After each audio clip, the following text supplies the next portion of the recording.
Especially రాత్రి మీ father మాట్లాడినప్పుడు, అవును సార్. ఒక పోలీస్ కానిస్టేబుల్ కొడుకు హీరో అవ్వచ్చు అనేది అవును ఎంత సార్.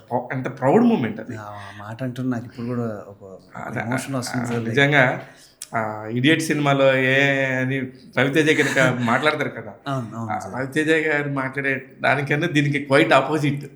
నాకెంత నచ్చిందంటే రాత్రి పర్టిక్యులర్‌గా మీ ఫాదర్‌ని చూసినప్పుడు, యాహ్! సార్. మీరు స్టేజ్ మీదకెళ్ళి మాట్లాడినప్పుడు, yeah! Sir. Yeah! Sir.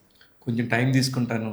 2 minutes అమ్మా, నాన్న గురించి మాట్లాడినప్పుడు నువ్వు చాలా మందికి నీ నటన పరంగా మార్కులు పడితే, సార్. వ్యక్తిగతంగా నువ్వు రాత్రి మార్కులు కొట్టేసావు. Thanks sir. Thanks sir. ఎందుకంటే నేను చూసాను అది. యాహ్! ఆ ఎమోషన్‌ను అక్కడ నువ్వు ఎక్కడి నుంచో వస్తే రాదు. ఎవడో యాక్ట్ చేయమంటే రాదు. అవును sir. It's a true emotion. True sir. True sir. అది జెన్యూన్‌గా ఉండబట్టే అందరూ కూడా అవును నీకు సార్. కనెక్ట్ అయ్యే విధానం, Yes, sir. అప్పటిదాకా నిన్ను చూసిన విధానం, అప్పుడు దాని తర్వాత నిన్ను చూసిన విధానం చాలా తేడా ఉంది. అవును సార్. ఎస్పెషల్లీ నాకైతే చాలా ఉంది. Thank you sir. Thank you.